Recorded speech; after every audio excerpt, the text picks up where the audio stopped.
በጌታችን በመድኃኒታችን በኢየሱስ ክርስቶስ ስም ሰላም ጸጋ ፍቅር አንድነት በያላችሁበት ይሆንላችሁ እያሉ መልካሙን ሁሉ እየተመኘው ዛሬ ደግሞ በቲክቶክ ብቅ ብያለሁና ይችን አጠር ያለች መልእክት እንድትከታተሉልኝ አደራዬ እየጠበቀ ነው እና ባለፈው ጊዜ ስላሴ ጾታ አላቸው አካል አላቸው እንትን አላቸው ምናምን እያሉ የማይገባ ነገር መድረክ ላይ የማይሰበክ ነገር ተናግረው የራሳቸው ወገኖች የራሳቸው ሰዎች መዓቱን እሳቱን አወርደውባቸው በወረደና በጣም ዝቅ ባለ ሁኔታ በተዋረደ ሁኔታ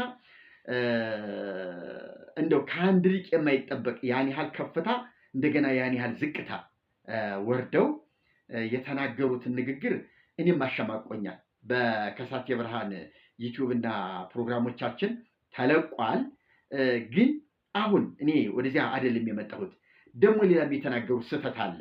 በጣም የሚያሳፍር ስህተት አለና እሱን እስቲ አንድ ደቂቃ ከ5 ሴኮንድ የተናገሩት ንግግር ምንድን ነው? እስቲ ንግግራቸውን ሰምተን ከዚያ በኋላ ወደ እኔ ደግሞ ሐሳብ እንሄዳለን። እስቲ አንድ ጊዜ እኔም አብሬ እስቲ እየሰማሁ እየገረመኝ እስቲ እንትን እንበል እስቲ እናዳምጣቸው። ወላዲተ አምላክ ምስክሬ ናት። እኛ አንኮነንም ባይነኝ አንኮነንም ያው በእናቱ ነው ጥርጥሩ። ደሞም በድንግል ማርያም ጥርጥር አለን። በእናቱ እውነት ነው ማር ወልድየ ተዘከር ኪዳን ያለችው ልጄ ሆይ ማር ቃል ኪዳኔን አስብ፣ ያጠቡህን ጡቶችን ያዘልህን ጀርባዬን የተሰደድኩልህን ከኢየሩሳሌም ወደ ኢትዮጵያ ወደ ግብፅ የተሰደድኩትን አስበህ ማርልኝ ብትለው እሱ ምንድን ነው ያለው? ስምሽን የጠራ መታሰቢያሽን ያደረገ ለአንዱ ጻድቅ የሰጠው እኮ ነው። ደግሞም ለመነታችን ነው እንጂ ምን ጥርጥር አለ? ስለዚህ ስምሽን የጠራ መታሰቢያሽን ያደረገ ሁሉ ምሬልሻለሁ ብሏታል። ክብር ምስጋና። ይገርማል። ይሄ ነው የሊቁ ንግግር። ይሄ ነው እንግዲህ ወገኖቼ። እኒህ ሰውዬ ከዚህ በፊትም ታውቋቸዋላችሁ። ስላሴ ጾታ አላቸው የላቸውም በሚል የማይገባ በጣም የተለጠጠና የወረደ ንግግር ብዙሃኑን አደናግረው እንዲያውም በጣም ተራ የሆኑ ከሰንበት ትምህርት ቤት የወጡ ልጆች በሳቸው አናት ላይ ፊጥ ብለው ንስሐ ይግቡ፣ ይቅርታ ይጠይቁ፣ ኑፋቄ ነው፣ ክደት ነው ያሏቸው ሰው ናቸው። እኒህ ሰውዬ ግን አራት አይና ይባላሉ። እኔ እውነት ለመናገር ይሄ አራት አይና ማለት እንዴት እንደሚሰጥ አይገበኝም። አራት አይና ማለት እኮ በዚህ አንድ ማለት እኮ ነው። በቃ ኪሩቤል ወይም ሱራፌል እንደዛ ነው።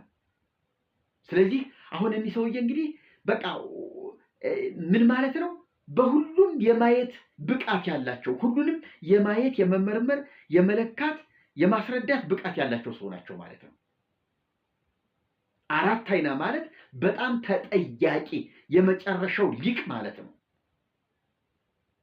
ግን እኔ እኒህን ሰውዬ ሊቅ ሳይሆን እኔ ሊጥ ሆነው ነው ያገኘኋቸው። ከአንድ ሊቅ የማይጠበቅ ከአንድ አባት የማይጠበቅ እንደዚህ የወረደ ሰው ከተማሩት ከአራቱ ጉባኤ መጥቀስና ማብራራት ሲገባቸው እንዴት ታምረ ማርያምን መጽሐፍ ብለው ስንት ሊቃውንት ታምረ ማርያም ለዚህ ብቁ አይደለም ብለው የተውትን የናቁትን መጽሐፍ እንዴት ታምረ ማርያምን ይጠቅሳሉ? እንዴት ወላዲተ አምላክን አምነን ሁላችን እንድናለን፣ ጻድቃንን እንኳን ያመኑ ይድናሉ፣ እንኳን ወላዲተ አምላክን እንኳን የእሱ እናት እሱ እኮ ቃል ኪዳን ሰጥቷታል ብለው በጣም የሚያሳፍር ንግግር የተናገሩት ሰማችኋቸው።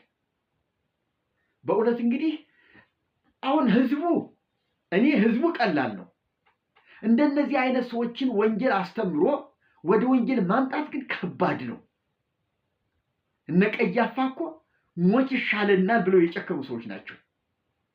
ገሃነም ይብላል። እንዲህ ኢየሱስ የሚያደርጋቸው ምልክቶች እኮ ያስጨነቋቸው እንኳንስ ኢየሱስ አይደለም እነ ጴጥሮስ ያደረጉት ምልክትና ታምር እኮ በጣም ፈትኗቸዋል።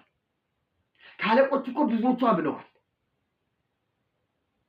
ግን ጥቅምና ክብር ካከበበህ በምንም ተአምር ልትላቀቅ አትችልም።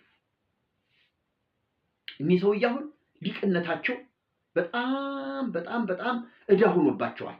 ዕዳ መድረክ ላይ ሲቆሙ እውነት አሁን እኮ ማን ይምከራቸው? እኒህ ሰውዬ እኮ የሆነ መልአክ መጥቶ በራእይ ታይቶ ተጠንቀቅ አንተ ሰውዬ ካላላቸው በስተቀር እንደዚህ እንደነ ማነው ስሙ ያ አቤሜሌክ ነው ማነው የግብፅ ንጉሥ አብርሃምን ሚስቱን በወሰደበት ጊዜ ተጠንቀቅ እንዳለው እንደዚያ ካልሆነ በስተቀር እኮ በምንም ተአምር እነዚህ ሰዎች የሚመለሱ አይደሉም።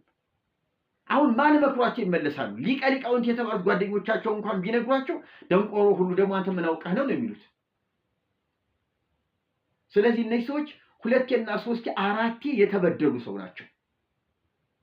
በጣም ያሳዝናል፣ ያሳፍራል አይባልም። ኢየሱስ ክርስቶስ የዓለም ቤዛ የዓለም መድኃኒት ነው። እባካችሁን የኔ ሰው አድራሻ ስጡኝ፣ ማለት ስልክ ቁጥራቸው ትክክለኛ ስልክ ቁጥራቸውን ኮሜንት ላይ ጻፉልኝ። ከፈለጋችሁ ደውሉልኝና ይኸው የኔ ስልክ ቁጥር እዚህ ይቀመጥላችኋል። ደውሉልኝና የእሳቸው ስልክ ይህ ነው በሉ። ቀጥታ ደውዬ ላውድ ስፒከር አድርጌ የእሳቸውና የኔ ንግግር በሚቀጥለው ይቀራል። በነገራችን ላይ ክፍል 2ንም አቀርብላችኋለሁ። ክፍል 2 እዚሁ ቀጣይ ስለ ስምዖን 78 ነፍስ ስለበለው ሰውዬም አያይዘው ይቀጥለው ተርከዋል። እሱን በክፍል 2 አሰማችሁና ማብራሪያ እንሰጥበታለን። እንደዚህ አይነት የወረደ ትምህርትማ እንዴት ዝም ብለን እናልፋለን? እነዚህ ሰዎች መዋረድ መሸማቀቅ አለባቸው። አንገት መድፋት አለባቸው። መክበር ካቃታቸው፣ ለወንጌል መታዘዝ ካቃታቸው፣ ለጌታ መሸነፍ ካልሆነላቸው ታምረ ማርያማቸውን ይዘው መድረኩን ይልቀቁልን። መድረኩ የኢየሱስ ነው። መድረኩ የወንጌል ነው። እንዴ ቤተክርስቲያን ላይ ቆሞ የክርስቶስ ቤተክርስቲያን ላይ ቆሞ ምናምንቴ ነገር ሊሰበክ አይገባም።